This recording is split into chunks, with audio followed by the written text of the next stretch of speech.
ইকরা অনেক স্ট্রং একটা মানুষ। আমি ওকে চিনি আজকে অনেক বছর। ও আমার বেস্ট ফ্রেন্ড, আমরা বেস্ট ফ্রেন্ড। ও কখনো এগুলা করার কথা না, ও এরকমই না। ও বরং অনেক ডিপ্রেশনে থাকা মানুষকে ও নিজে কাউন্সিল করে করে করে করে নর্মাল লাইফে আনছে, এরকম অনেক আছে। সুইসাইড ও কোনোদিন করার কথা না। ইকরার হাজবেন্ড আলভির সাথে আগে থেকে আমার মেয়েকে তিলে তিলে ক্ষয় করেছে, আমার মেয়েকে তিলে তিলে ক্ষয় করেছে। আলভির মা আবার তিলে তিলে আমার মেয়েকে ক্ষয় করেছে। আচ্ছা, তিথি মেয়েটার নাম, তিথির সাথে ওর রিলেশনশিপ আছে নাই এগুলো নিয়ে আজকে মোটামুটি 2-3 বছর যাবত এগুলো নিয়ে কথাবার্তা। তো ইকরা আগে থেকেই সন্দেহ করতো, বাট আলভি এটা প্রতিনিয়তই বলতো যে না আমরা জাস্ট কলিগ।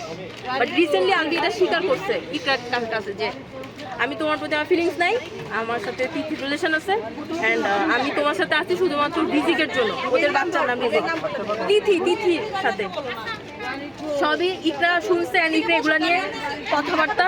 ইকরা এগুলো আমাদেরকে ফোন দিচ্ছে, আমাদের একটা গ্রুপ আছে যেখানে আমরা প্রতিনিয়ত কথা বলি, কানেক্টেড থাকি। ইকরা কান্নাকাটি করছে, আমরা ওরা বুঝাইছি। ইকরা রিসেন্টলি হচ্ছে আলভি শুটিংয়ে নেপালে গেছে, তিথিও গেছে, তিথিকে নিয়ে গেছে। আমরা স্পেসিফিক জানি না আজকে সকালে কি হয়েছে। গতকালকে আগের দিন ইকরা ফোন দিয়ে বলতেছে যে আমি ভিডিও কল করছিলাম, রিজিকের শরীরটা খারাপ, রিজিক ওর পাপার সাথে কথা বলতে চাই, ও ফোনটা পিক করতেছে না।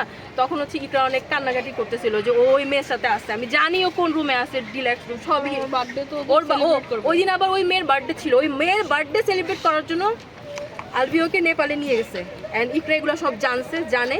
ইকরা তখন ওকে ভিডিও কল দিছে, আলভি ওকে স্ট্রেট বলছে যে তুমি আমাকে এখন ইচ্ছা করে মানে রিজিক অসুস্থ এটা বলে তুমি আমাকে মিথ্যা কথা বলতেছো, এখন আমাকে তুমি ডিস্টার্ব করতে চাচ্ছ। এগুলো নিয়ে ইকরাকে ও উল্টা ইয়ে করছে। ইভেন ওই মেয়ে আলভির ওয়াইফের সাথে, হাজব্যান্ড ওয়াইফের মধ্যে এগুলো নিয়ে ওই মেয়ে হচ্ছে পজিটিভ হয়ে ঝামেলা করে, তুমি তোমার বউয়ের সাথে কেন থাকো, এগুলো নিয়ে ওই মেয়ে আলভির সাথে ঝগড়া করে। এন্ড আলভি আবার ওইটার স্ক্রিনশটও আছে, ইকরার ফোনে সবকিছু স্ক্রিনশট আছে। ও আমাদেরকে গ্রুপে অনেক সময় স্ক্রিনশট পাঠিয়েছে, দেখ ওরা এই করতেছে সবকিছু, ইচ এন্ড এভরিথিং।